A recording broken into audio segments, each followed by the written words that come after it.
लालू जी की तो सजायाफ्ता थे, आपने भगत सिंह बिल्कुल क्रांतिकारी से तुलना कर दी, बट भगत सिंह जी से तुलना सही थी?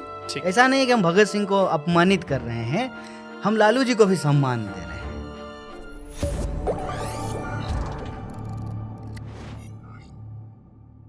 एक इंटरव्यू में आपसे पूछा गया कि लालू जी भ्रष्ट थे, आपने कहा कि जेल तो भगत सिंह भी गए थे। काफी लोगों ने उस पर भी एतराज किया कि लालू जी की तो सजायाफ्ता थे, आपने भगत सिंह बिल्कुल क्रांतिकारी से तुलना कर दी।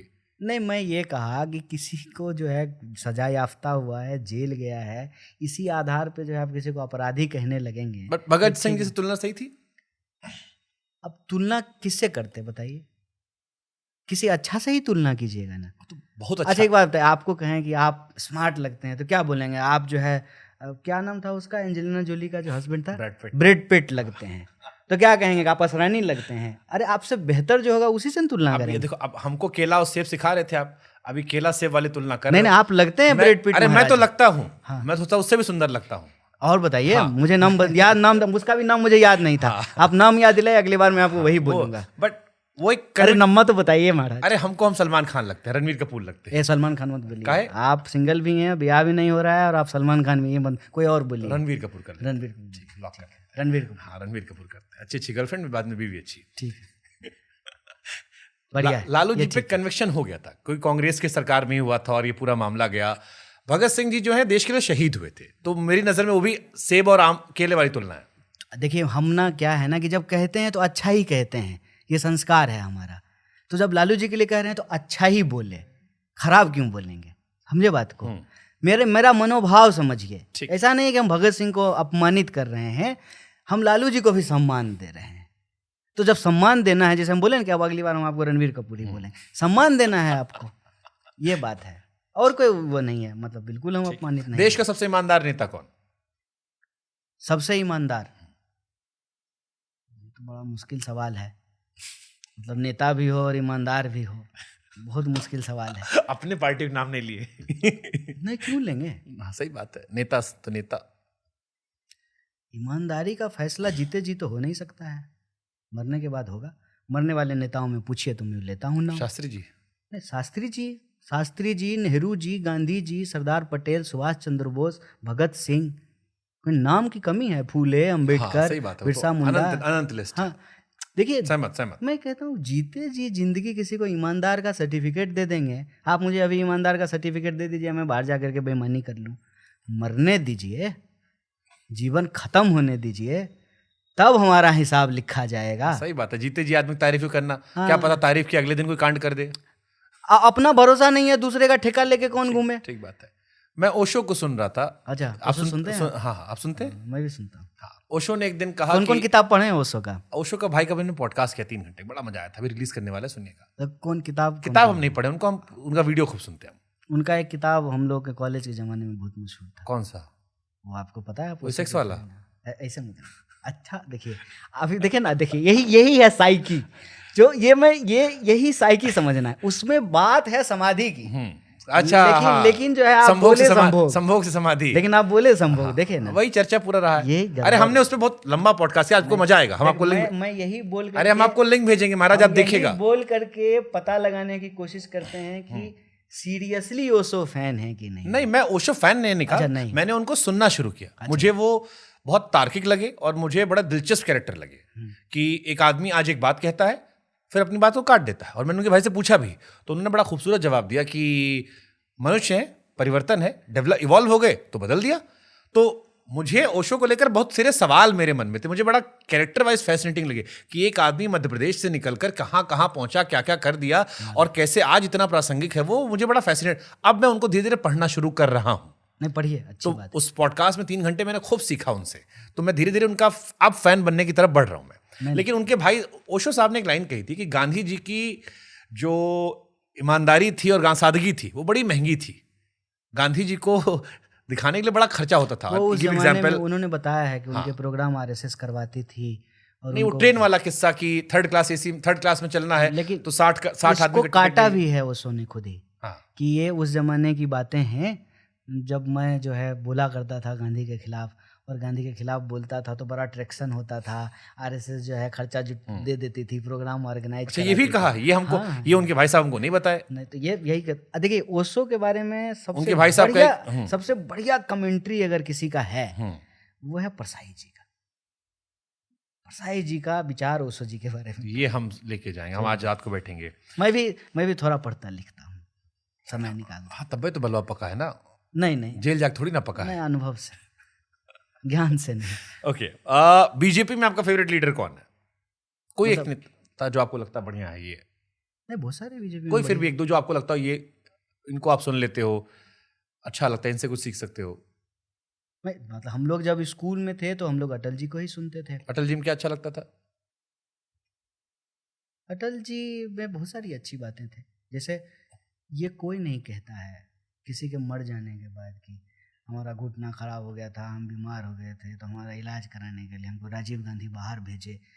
राजनीति में इतनी सुचिता बची ही नहीं है। कोई किसी के लिए कुछ कर भी दीजिएगा तो स्वीकार नहीं करेगा, लेकिन ये स्वीकार करना या जो है हम विपक्ष में थे फिर भी हमको भारत का प्रतिनिधि बना करके बाहर भेजे। अभी देखें खूब हंगामा हुआ ना, शशि थरूर को मोदी जी भेज दिए। अरे तो पहले भी भेजे थे, ये तो भारत का परंपरा रही है। लोग कर रहे थे ना शशि थरूर पे। नहीं, हम लोग नहीं कर रहे। पूरी आप एक पार्टी एकदम शशि थरूर को आरएसएस वाला बना दी है, बस खाली यहाँ तक ला रहे हैं, थरूर के आगे थरूर पे मजबूर हो गए बेचारे, बोल ही नहीं पाते कि बोल दे पता लगे रुक गए तो गड़बड़ा जाएगा। थरूर साहब जो है मुझे भगत सिंह बोले थे।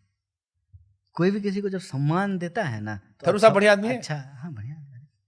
किस में बात, हिंदी में बात करते हो अंग्रेजी में? आपकी तो अंग्रेजी अच्छी भी है। नहीं, मेरी तो हिंदी में ही बात होती है। हिंदी उनको बहुत अच्छे से आती है, अच्छी हिंदी बोलते हैं, अच्छी हिंदी वो हिंदी बोलते हैं। आप मैं मिला नहीं, मैं कभी मेरा जुड़वाना, मैं एक पॉडकास्ट करूँ उनका, मजा आएगा मुझे। हिंदी लेकिन बोलते हैं, मुझे तो पता नहीं, मुझे तो हिंदी ही क्योंकि वो अपनी बारी अंग्रेजी बोलेंगे तो मुझे समझ में ही नहीं आया। हिंदी बोलते हैं। राहुल गांधी इंटरव्यू क्यों नहीं करते? करते हैं, कम करते हैं, बहुत कम करते हैं, ना के बराबर करते हैं। वो तो सभी, मुझे लगता है कि विपक्ष के नेता के तौर पर आप और एक्टिव होना चाहिए। क्यों नहीं करते उतना? प्रेस कॉन्फ्रेंस करते हैं ना, प्रेस कॉन्फ्रेंस करते हैं, उसमें भी डांट देते हैं, तुम बीजेपी वाला हो, तुम ये हो, तुम वो हो, तुम वो। इन जनरलाइज जैसे हम आप पॉडकास्ट कर रहे हैं, देखिए बहुत जेंटलमैन आदमी है वो, मैं कह रहा हूँ, और उनको सुनने का मौका क्यों नहीं मिलता? इतना तो बोल रहे हैं यार, रोज भाषण देते हैं। अरे वो अलग चीज है ना, जैसे जब आप पॉडकास्ट कर रहे हो, इसमें कन्हैया को लोग इनसाइड आउट जाने होंगे, ऐसे इंटरव्यूज क्यों नहीं करते? चलो आप लोग मोदी जी पे तो आरोप लगाते हो, हैं मेरे ख्याल से भारत जोड़ो यात्रा के दौरान उन्होंने किया, बहुत लिमिटेड रहा है, उसमें भी बड़ा एकदम केवल टच टू टच होके। तो आप कोशिश कीजिए, करेंगे। आपके दोस्त नहीं है राहुल जी? मेरे दोस्त कैसे होंगे? मतलब पार्टी में है, उठना बैठना तो होगा ना आपका? नहीं, हम लोग कुलीग हैं साथ। तो कुलीग है तो बातचीत होता है आपका? जितना जरूरी है उतना होता है। कितने दिन में बात कर लेते राहुल गांधी से? महीनों भी नहीं होता है, कई बार जो है लगातार बात हो जाती है, ये निर्भर करता है। व्हाट्सएप फ्रेंड हो आप लोग? नहीं, व्हाट्सएप तो मैं खुद ही नहीं इस्तेमाल करता हूँ। आपका नंबर है राहुल गांधी का? मेरे पास व्हाट्सएप नहीं है, मैं व्हाट्सएप इस्तेमाल क्यों? मैं नहीं करता हूँ व्हाट्सएप इस्तेमाल, क्योंकि हुआ ये ना कि आपका व्हाट्सएप नंबर कोई ग्रुप में जोड़ दिया और सरकार जो है कल को केस करेगी तो ग्रुप मेंबर को भी उठा के ले जाएगी, उस पर कोई कंट्रोल ही नहीं है। कम से कम बाकी जो माध्यम है तो आपका कंट्रोल है ना, कि आप अब मान लीजिए कोई हमको इनबॉक्स कर रहा है लेकिन हम रिप्लाई करेंगे तब ना हम दोषी होंगे। अच्छा चलो, ये आपसे याद है मुझे, जैसे आप लोग कहते हो कि सरकार का विरोध करना जेल जाने की वजह नहीं हो सकता, आजकल ये कांग्रेस पे बड़ा आरोप लगता है, बीच में आम आदमी पार्टी पे भी लग रहा था कि अब कोई सोशल मीडिया पर विरोध करता है तो खट से पुलिस तैयार होती है, कर्नाटक पुलिस जो है दिल्ली पकड़ने आती है, बहुत सारे राइट विंग के जो ट्विटर वाले लोग हैं वो कहते हैं कि तुरंत तैयार बैठी रहती है। कौन पकड़ाया है? अब पकड़ाए नहीं, किसी को दिल्ली पुलिस पकड़ने नहीं देती, कोई अलग अलग माहौल है, लेकिन पकड़ने पुलिस आती है। नहीं तो इस न्यूसेंस का क्या उपाय है, मुझे बताइए। ये तो आप जैसे कह रहे थे ना कि आप लोग के टाइम में कि सुप्रीम कोर्ट वाला मामला बताया आपने। नहीं, मैं ये नहीं कह रहा हूँ, मैं ये जो अभी आप बताइए ना कि कितने देर से हम लोग, अरे बहुत देर बात कर रहे हैं। हाँ, बस आखिरी सवाल, खत्म ही एकदम। तो हम लोग जो है इतने देर से बात कर रहे हैं, ये जो नो न्यूज इज न्यूज, इससे कैसे निपटा जाए? बट फिर इसको डिफरेंशिएट कैसे करेंगे कि यहाँ गिरफ्तारी सही है, यहाँ गलत है? नहीं, गिरफ्तारी तो नहीं होनी चाहिए, लेकिन ये जो न्यूसेंस हो गया है ना, पता है आपको, जब हम ऐसे कालखंड में जी रहे हो ना जहाँ झूठ बोलना ही फैशन हो तो सच ढूंढना बहुत मुश्किल हो जाता है। बट फिर ये खराब ट्रेंड नहीं हो जाएगा? जैसे आज वहां आपकी सरकार है, उन्होंने बोला, इधर का बोला, उन्हें गिरफ्तार कर लिया, आप वाला बोलेगा वो आप पे चढ़ा देंगे। हमारी सरकार तो फिर तो गिरफ्तारी सरकार नहीं करती है, कभी कभी जो है कर देती होगी कि थोड़ा शक्ति संतुलन बना रहे। मीठा मीठा गप गप तीखा तीखा थूक थूक। हाँ, नहीं करती है, नहीं करना चाहिए। हाँ, ये स्टेटमेंट ठीक था कि जो गलत है गलत है। अगर आप विरोध करोगे, मतलब हमको तो कोई विरोध करेगा तो हम तो किसी पे केस नहीं करेंगे, हम किसी को ब्लॉग नहीं। आप कम्युनिस्ट हो ना, अभी आप पूरी कांग्रेसी नहीं हुए ना अभी। अच्छा, तो आपको कम्युनिस्ट सरकारों के बारे में पता नहीं है? हाँ पता रे, बंगाल में तो क्या किए हो आप लोग, त्रिपुरा में क्या किए हो। नहीं, दुनिया में। जेएनयू वाले दुनिया में अब नए कम्युनिस्ट हो ना आप। जेएनयू अब तो कम्युनिस्ट खाली जेएनयू आप तक है। मेरे लिए सही शब्द है कॉन्ग्रेड बोला कि कॉन्ग्रेड, लेफ्ट इन कांग्रेस, वो सही शब्द है। क्या कभी वामपंथी विचारधारा भारत की मुख्य विचारधारा बनेगी? मतलब कई सालों से जो है मुख्य विचारधारा है वामपंथी। हाँ, साम्यवादी नहीं, दोनों में फर्क है। वामपंथी रही है। जब आप कहते हैं ना कि सब में बराबर वितरण होना चाहिए, तो अपने आप में सोचिए कि भारत के संविधान में जो एक मूल बात है कि सबको बराबर का वोट का अधिकार दिया गया है, ये तो वामपंथी विचार है, साम्यवादी नहीं है। दोनों में फर्क है, कम्युनिस्ट और लेफ्टिस्ट, उसमें एक फर्क है। और एकेडमिक्स में बहुत लंबा चौड़ा डिबेट है इसके ऊपर। लेकिन भारत का जो कॉन्स्टिट्यूशन है ना, जहाँ सबके बराबरी की बात होगी ना, वो अपने आप में जो है एक वामपंथी बात है।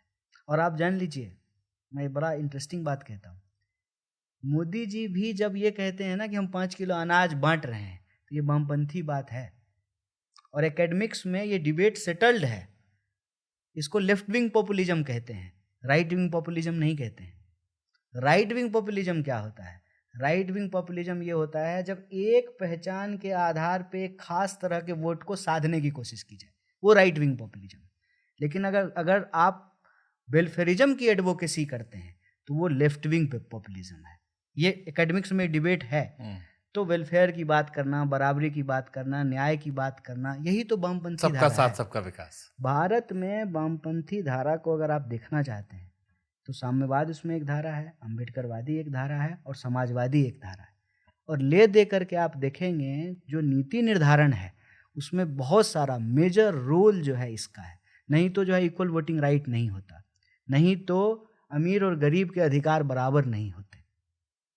क्यों? क्योंकि अगर आप दक्षिण पंथ को समझेंगे तो वह तो ऊंच नीच को सही साबित करते हैं। क्यों? क्योंकि वो कहते हैं कि पूर्व जन्मों का फल है। वो ये नहीं कहेंगे कि ये महज संयोग है कि आप मिश्रा जी हैं, वो कहेंगे कि आपका पूर्व जन्म का फल है, आप कुछ अच्छा काम किए थे इसलिए आप ब्राह्मण हुए। ये फर्क है। जो कहते हैं ना कि तू जिंदा है तो जिंदगी की जीत पे यकीन कर, अगर कहीं है स्वर्ग तो उतार ला जमीन पर, इसी जमीन को स्वर्ग बनाना है। यही लोगों को बराबरी का अधिकार देना है, महिला पुरुष को बराबर करना है।